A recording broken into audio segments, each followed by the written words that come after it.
বসবাস করার জন্য হুকুম দিলেন। জান্নাতের মধ্যে আল্লাহ মা হাওয়া আলাইহিস সালাম সহ তাদের দুইজনকে বসবাস করার হুকুম দিলেন। এরপর আল্লাহ রাব্বুল আলামিন ঘটনাক্রমে হযরত আদম এবং মা হাওয়া আলাইহিস সালামকে পৃথিবীর জমিনে প্রেরণ করলেন। পৃথিবীর জমিনে পাঠানোর পর হযরতে আদম আলাইহিস সালাম এবং মা হাওয়া আলাইহিস সালাম তাদের ক্ষমার জন্য পৃথিবীতে ঘোরাঘুরি করতে লাগলেন। যেতে যেতে তারা আরাফার ময়দানে গিয়ে মিলিত হলেন। আরাফার ময়দানে মিলিত হয়ে তারা আল্লাহর দরবারে ফরিয়াদ করছে, রব্বুল আলামিন রব্বানা যালামনা আনফুসানা ওয়া ইল্লাম তাগফির লানা ওয়া তারহামনা লানাকুনান্না মিনাল খাসিরিন। জোরে বলেন সুবহানাল্লাহ। আল্লাহ রাব্বুল আলামিনের দরবারে ফরিয়াদ করতে লাগলেন, কান্নাকাটি করতে লাগলেন। কাঁদতে কাঁদতে কাঁদতে কাঁদতে 300 বছর কাঁদলেন।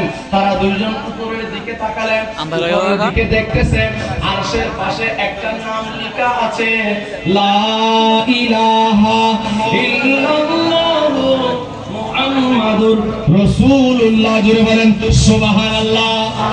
এখন প্রশ্ন, আদম আলাইহিস সালাম আজকে 300 বছর দেখে নাই, আজকে এটা কেমনে দেখলো? আদম আলাইহিস সালাম আছে পৃথিবীর জমিনে, আর ওই কলিমাটা লেখা আছে আরশের উপরে। আজ প্রথম আসমান, দ্বিতীয় আসমান, হুজুর এক আসমানের চেয়ে আরেক আসমানের দূরত্ব 500 বছরের রাস্তা, আবার পরপর দুই আসমানের দূরত্ব 500 বছরের রাস্তা। এভাবে 7 আসমান, এক আসমান আরেক আসমানের তুলনায় কলমের নিবের মতো, এক আসমান আরেক আসমানের তুলনায় কলমের নিবের মতো। এভাবে 7টা আসমান, ওর উপরে আরশ, কুরসি। এভাবে আল্লাহ রাব্বুল আলামিন ওইখানের নামটা হেফাজতে রেখেছেন।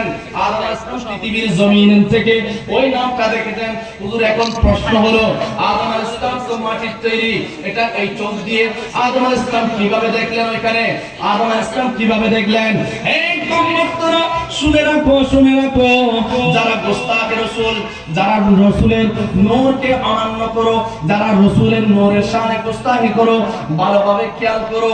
আমার আল্লাহ ওই সময় আদম আলাইহিস সালামকে ওই নূর মুবারক, ওই কালিমা মুবারক দেখিয়েছেন একটা জিনিসের পাওয়ারে। ওই জিনিসটা হলো আদম আলাইহিস সালামের ভিতরে আমার নবীর নূর মুবারক ছিল। ওই নূরের পাওয়ারে আদম আলাইহিস সালাম আরশের মধ্যে ওই নাম দেখতে পেয়েছেন। জোরে বলেন সুবহানাল্লাহ।